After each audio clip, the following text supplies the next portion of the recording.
The Broncos. Well, I view no commercials, no bullshit. Um, I want to. This is. There you go. I didn't get a chance to see it. I have to freeze the frame. Um, it's you up above. You're breaking my concentration. Stop with the Dungeons and Dragons, will you? Yep. Excuse me. Okay, I got to get into Bronco mode now. Just got off the road from work.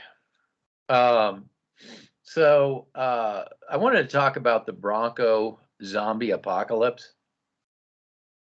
And I never talked to you about this before, but it dawned on me. It seems to me that the coaching, the players, and maybe even the front office all feel that they're dead men walking. It's kind of the definition of a zombie, isn't it? Dead man walking.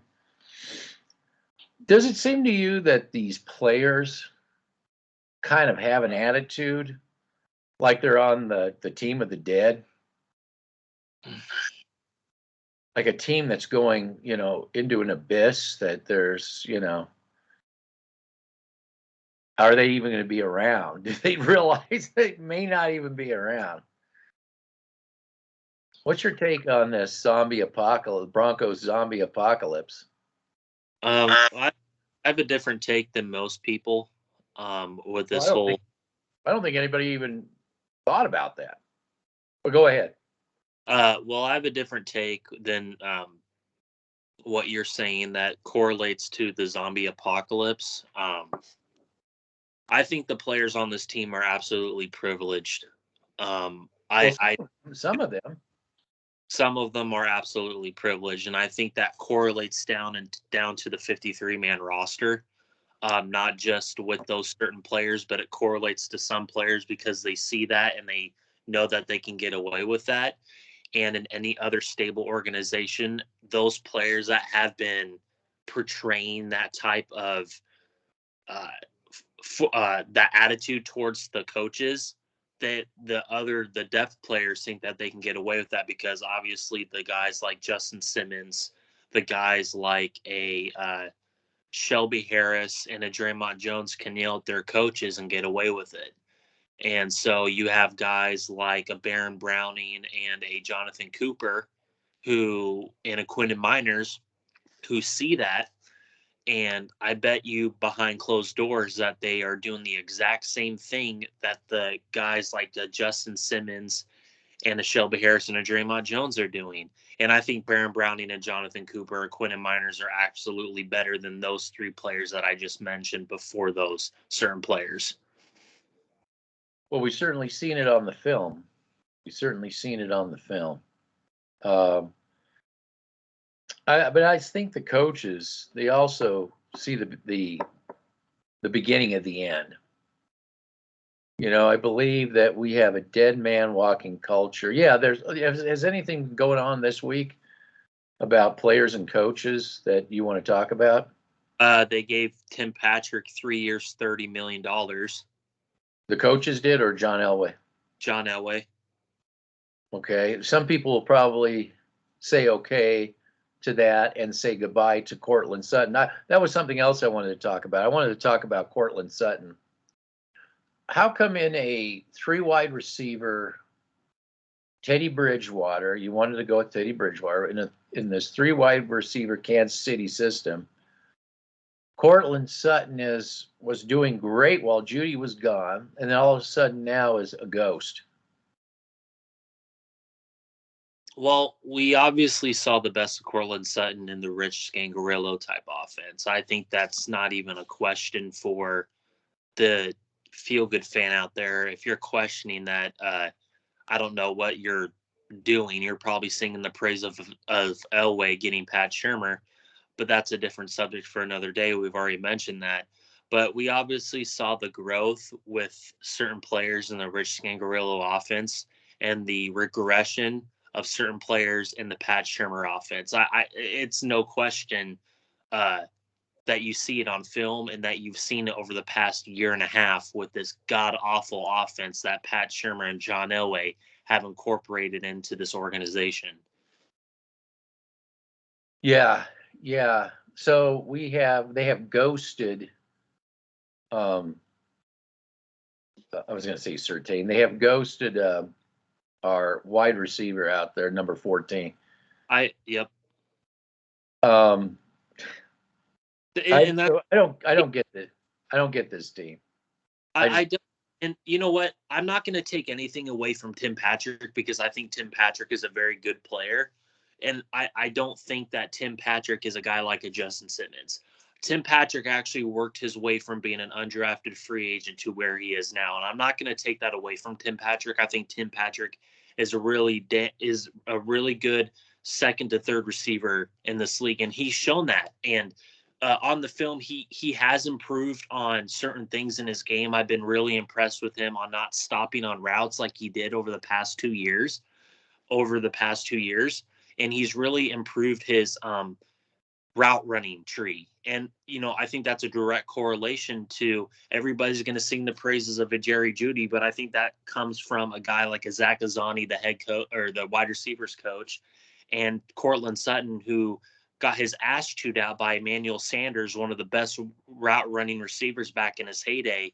And Cortland Sutton has taken that developmental trait that he got from Emmanuel Sanders and has applied it to a guy like a Tim Patrick before Jerry Jeudy even got there.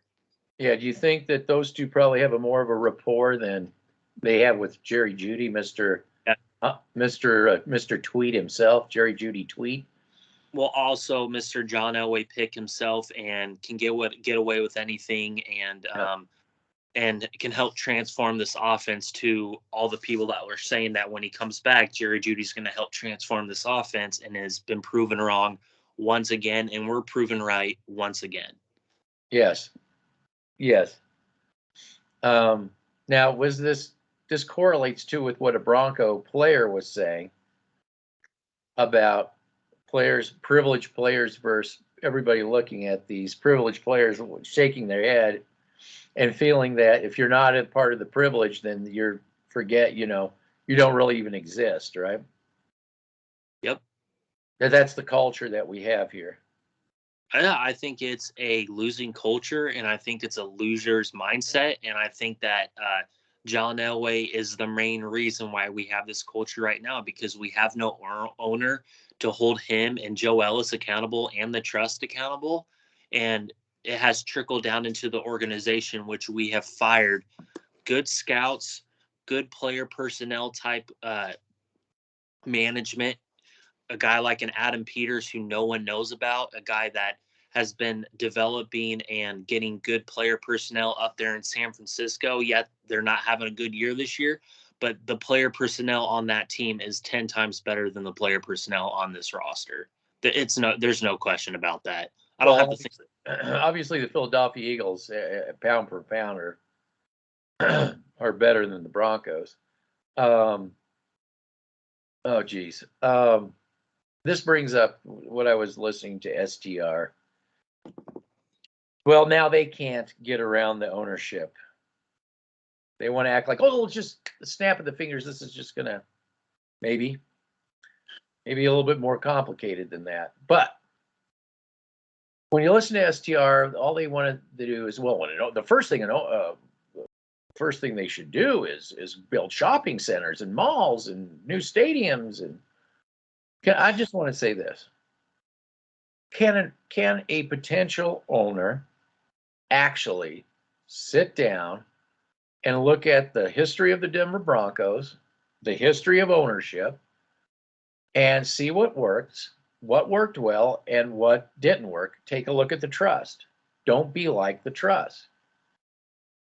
It just would be nice, instead of clicking champagne bottles, toasting in Singapore when you bought, that there's some kind of accountability of, what did you get? What is this Denver Broncos from an owner? I'd like to see them dive into the history and the culture and try to be something that maybe Pat Bowlen, to see what kind of legacy Pat Bowlen actually left behind for John Elway to ruin, I guess is what I'm saying, and not be that that trust, not be that Elway, not be that guy. That's all I'm asking for before we talk shopping malls and the rest. Um, I think that you bring up a great point when it comes to this ownership situation. Um, when it comes to this ownership situation, in my point of view, we're never going to have another Pat Bowlen. I don't care what people have to say about who the next potential owner of the Denver Broncos is.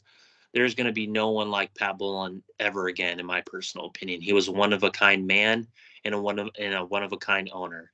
That being said, STR is delusional, and they will always be delusional because they don't know how good they had it under Pat Bowlen. They will never understand it. They No, think no, they don't.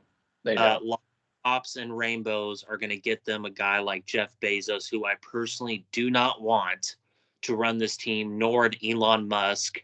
I don't want any of those guys because I know what it is. It's a stepping stool inside the NFL, and it's a stepping stool to help be like the Rockies. Oh, the party deck, focus on the party deck and don't focus on the actual product on the team, which is ultimately going to get you that party deck. You just can't shell out millions of dollars unless your team is winning and the fans are buying tickets. But, some fans are so delusional that they'll actually believe that bullshit and go with the whole STR movement with a Jeff Bezos like a DMAC wants so badly. And I believe in my heart of hearts that if we don't get an owner that is properly suited to be the owner of the Denver Broncos and looks at the history of the Denver Broncos, this team is going to be the new Colorado Rockies. And it's going to be just as bad as the Colorado Rockies are under their ownership situation in Denver. Yeah, oh yeah.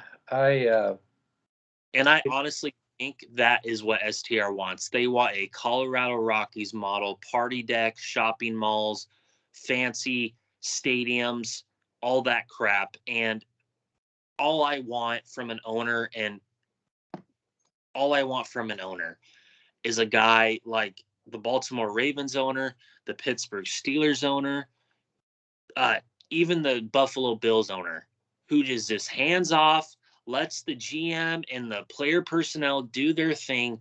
Don't interject your opinion unless you have to, like Pat Bowlen did, unless he had to, and just stay hands off and focus on your ownership situation. And just please let George Payton, if given the opportunity, to see what he can do. That's all I ask. I think the new Panthers owner may have been a that kind of an owner too. So that's kind of like hopefully lightning would strike twice. I don't know.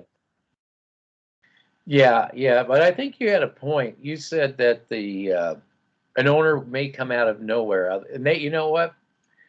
That's what Pat Bowlen did. He came absolutely out of nowhere when he bought the Broncos. Everybody was like, "Who is this guy?" And nobody liked him in the beginning because he was from Canada. That was the biggest surprise. This guy just out of nowhere comes from Canada and buys the team. But it turned out it worked out. Um, Unlike the Elway, where everybody loved him, and now he's a cancer, and that's a problem.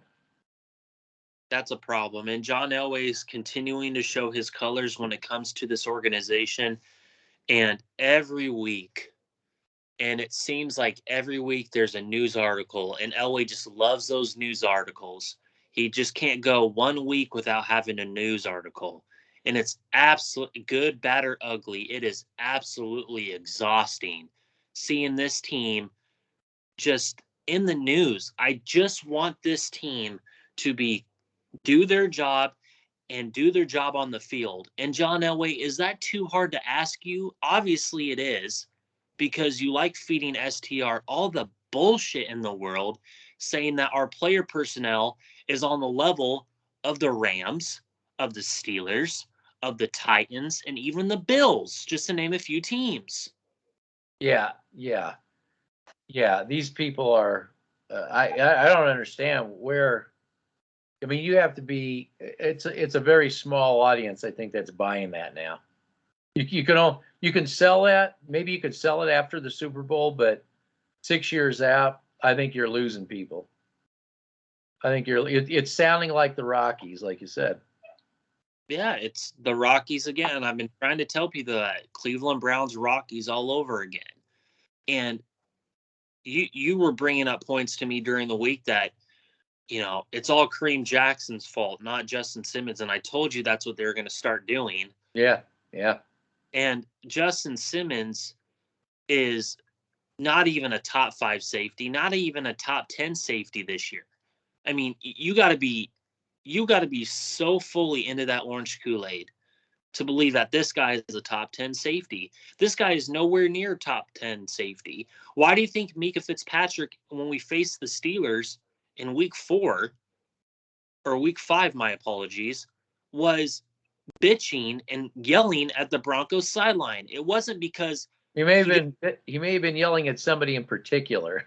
Yeah, he might have been talking crap to somebody particular, like you were saying.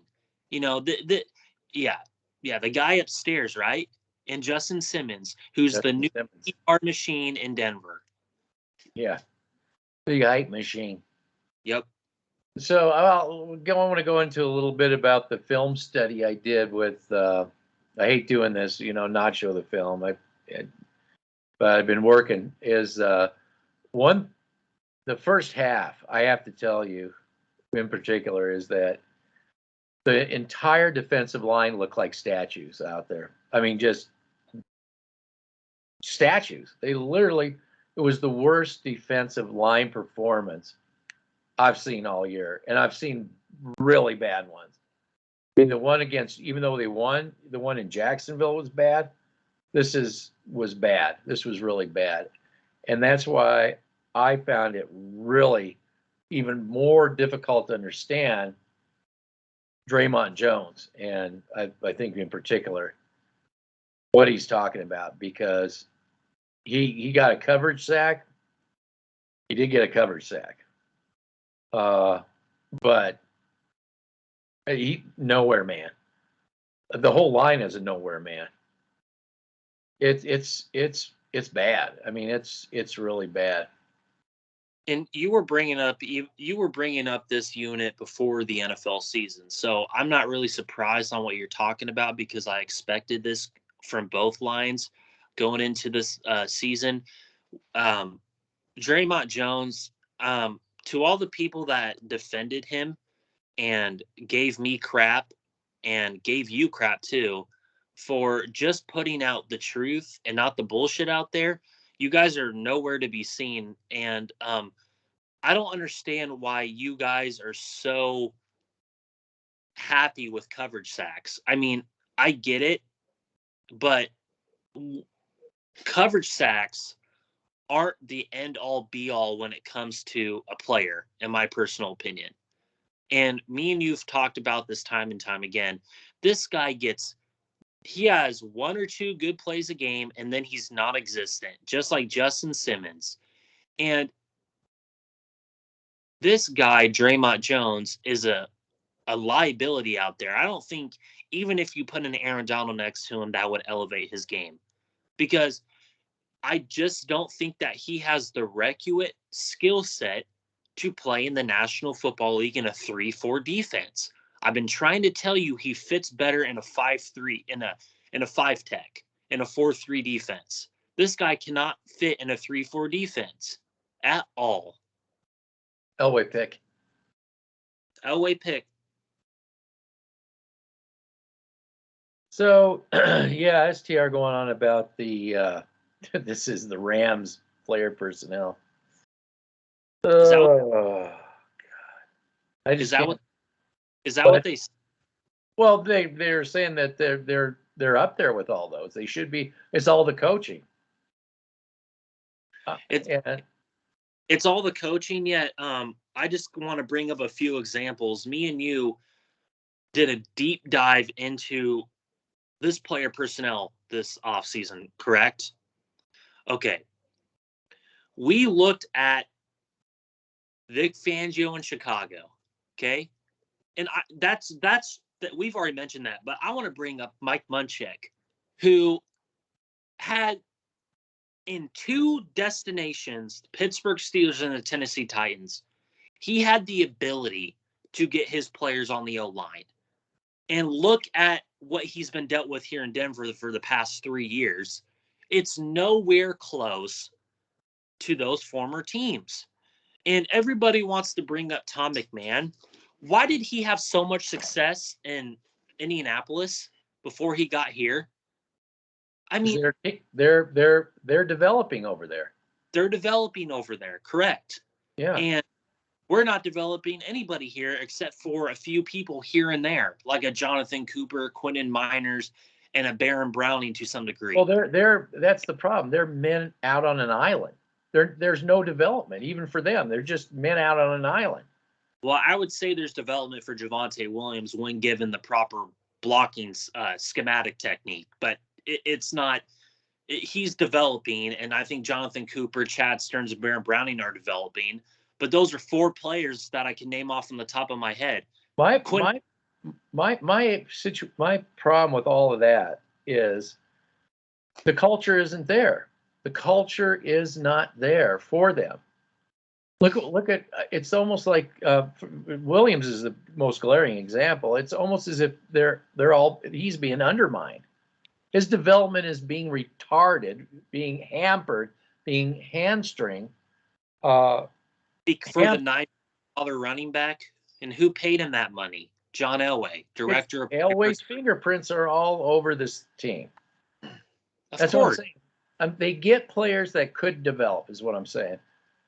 But we see regression too. I mean, it's bad. It's a bad culture, is what it is. It isn't the Buffalo Bills. It's not New England. It's none of those teams. The culture isn't there. That's when I started this channel. My first video was about culture. I said this organization, this team needs a complete cultural revamp. And they still think that I just don't know what they're thinking. They got to get rid of the front office. That whole thing's got to go. That's where it starts. That's where all the fish is rotten from the head down. And we can bring up George Payton in that light because he's a part of the front office. But I will say this about George Payton. You obviously signed off on the deal with Justin Simmons and Garrett Bowles, okay? And we could say the same thing about Vic Fangio coming here, signing off to come here. And what was he thinking? And I am not going to judge George Payton on those 2 moves because the moves that he is making in terms of sneaky players, in terms of a Kenny Young, a Stephen Weatherly, a Quentin Miners in the 3rd round, a Baron Browning in the 3rd round, a Cameron Fleming, who is playing way better than Garrett Bowles and Bobby Massey this year. You know what? It's interesting.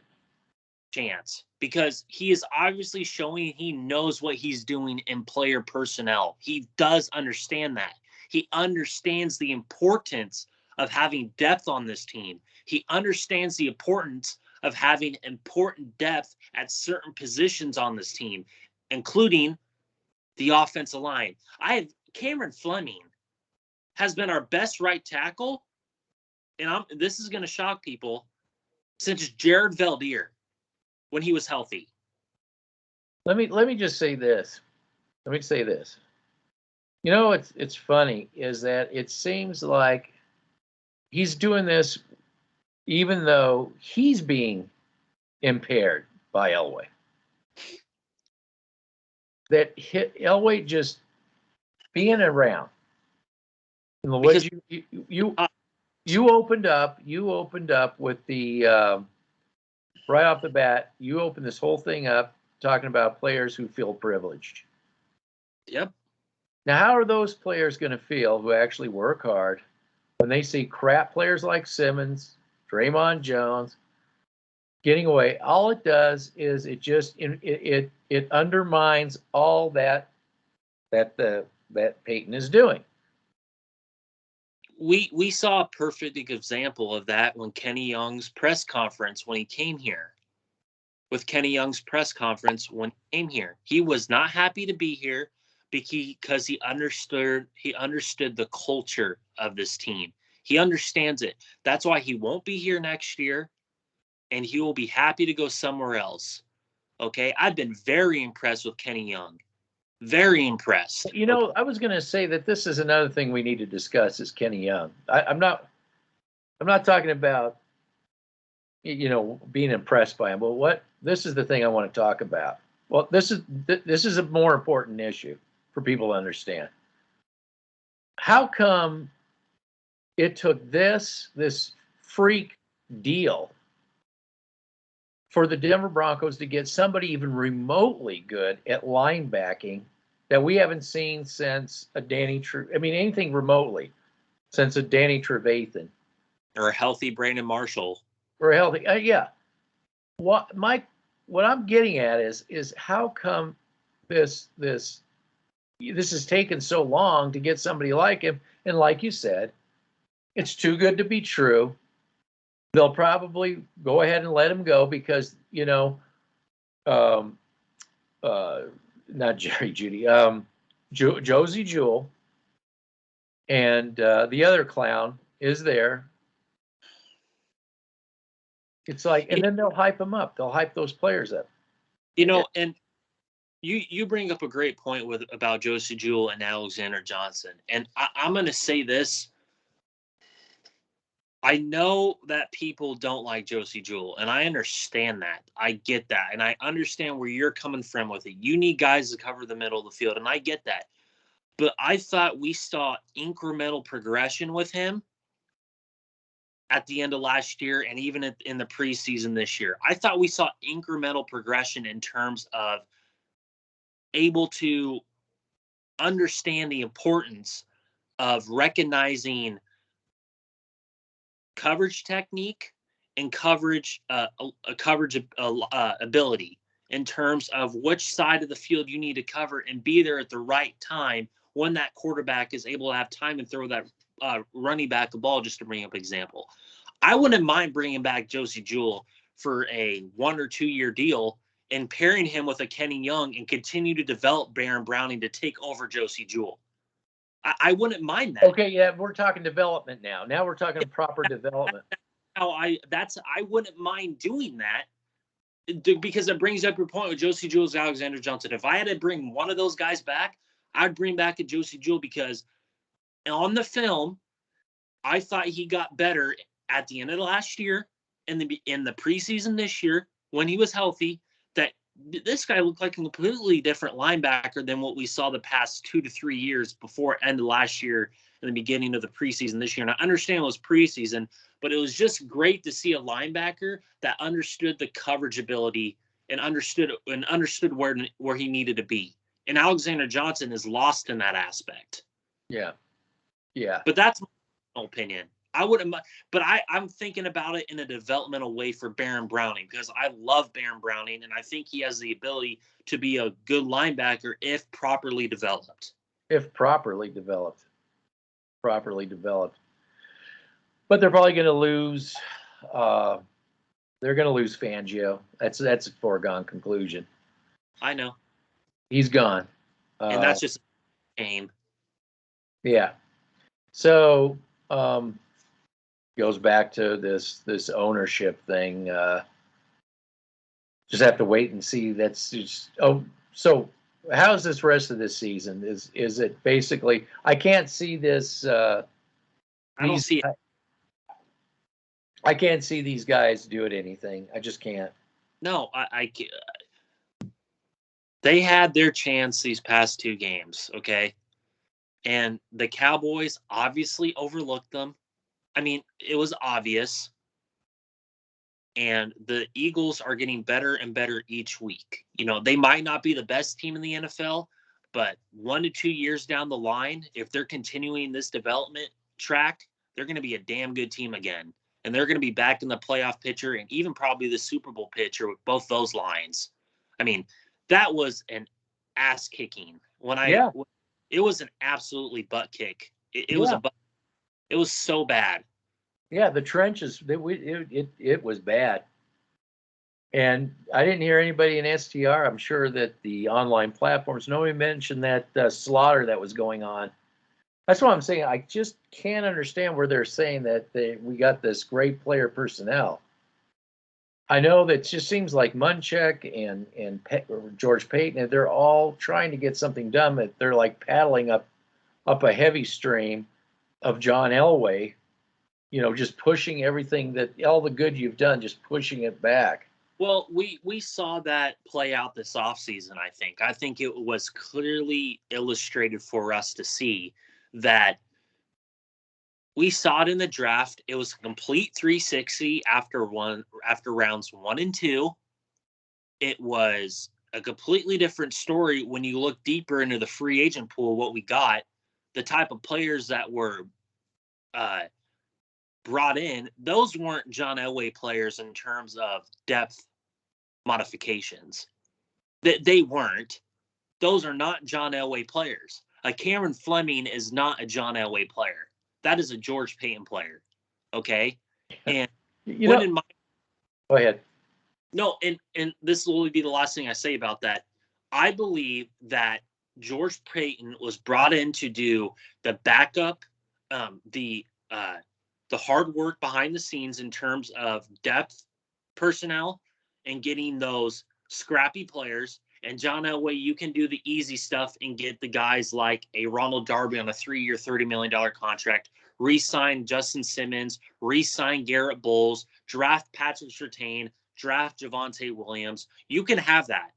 But George Payton, you can do the dirty stuff behind the scenes. I don't think Elway drafted that running back. I don't think that was Elway. I think somebody must have said something to Payton, because I think Gordon is Elway's guy, number one. Okay, that's a good point. That's what it looks like, and that's definitely Elway's. Elway wouldn't know how to pick. Not only that, but the person that brought him in, they got him developed where he's running between the tackles a lot more than he did in college, which we said that would have to be done. If this guy was going to make it, that's the way you'd have to make it. Been doing it. Yeah, that's not Elway. Somebody else saw something and talked Peyton into that one. I wouldn't be. It was Munchak and the running backs coach, Curtis Motkins, who's done a great job with these running backs. Yeah, because I'm not sure everybody was entirely happy to get rid of Lindsey. I wasn't. And, well, I don't think there was people on the Broncos, or what I'm saying, that wasn't entirely happy with that. But that was an Elway move. Typical Elway move. Because he got showed up on the field. Yeah. So everybody has to swim upstream of Elway. It's just this constant, and he breeds a cancer there. And it, like you said, you opened it. Players that feel privileged versus all these scrappy, hardworking. Tim Patrick actually got paid. Yeah. But I don't like to see is the Sutton basically is evaporating. We saw Fan evaporate. Yeah. And granted, he can't block, but that's not really what you brought him in for. Shannon Sharp couldn't block. Couldn't block. So, but you have him running stupid shallow routes that 4 yards from the sticks, and I don't get it. When all you have to do is send them 4 yards up, and you won't do it. So anyway, it just. And you were saying it in your discussion right now. It's a constant, and once that constant is out of that organization, until we get an owner and until they get rid of Elway, the constant and the cancer in that organization and the trust and Joe Ellis and all that terrible management up there, then this team will be better off if they get the right owner who understands the Denver Broncos. Yeah. Now I want to say something about the ownership is that I went back and listened to Ellis. He said he went and talked to Goodell. The owners are the rest of the owners are absolutely adamant that there's one owner for the Denver Broncos. There's none of this funny business where, Brittany comes in with Elway and all these other. That's not going to fly. And I'm thinking if they try to pull something, the Elway, the same cancer. If the cancer tries to pull something, I'm wondering if what you said about somebody coming out of nowhere is going to come to the NFL and say, you said one owner. I can be that one owner instead of this nonsense, and if they say, well, this isn't exactly what Pat Bowlen, this wasn't what Pat Bowlen wanted, it was some sort of a shady deal. Maybe they can get that, make that not happen. And still, we got to wait out of this Kaiser verdict thing. Mm-hmm. It comes in after the season. And this is the thing about it. The press never gave you the other side of the coin. The press was one-sided. All the press talked about was what happens if Pat Bowlen wins. And so there was never said, well, what happens if Kaiser wins? What happens then? They never even addressed that in the press. Kaiser wins, this team is sold. Well, it's how it's sold is what I'm saying.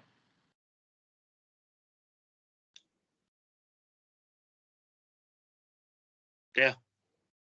It's a clown show. It's a clown show in the Denver Broncos organization. And yeah, I don't know where this organization's going to go in the next year and a half. I can't picture it to be a smooth transition. I think it's going to be a rocky transition. And I just hope that we just get an owner that, like you said, looks at the Denver Broncos legacy and past success and goes by that model and just gets us back to building in the trenches, developing player personnel the right way, and not being the paper tiger headline news story like the John Elway organization has been over the past 6 to 7 years. Yeah, it's going to be an interesting off season, that's for sure. Yep, it will be. I'm sure there's going to be some fireworks. I agree. But I'll be so pissed off if somehow Elway weasels his way in. Do you think Elway was going to be, when his contract is over and they say he's out of the building, do you really think he's going to be totally out of the building? Air quotes. No. I believe if they say that, he's going to try and sneak in and he's going to try and find a way to get in this organization. And I want to hear it from the owner's mouth. That's all. He doesn't have to say Elway is gone, but I want him to say something that points us in the direction that he is gone. Because Elway, please just leave this organization. I don't want you here for another decade and a half and suffer through this bullshit that you've created and ruined Pat Bowlen's legacy, because you've ruined it. I don't think you tried to do it intentionally. That's not what I'm saying here.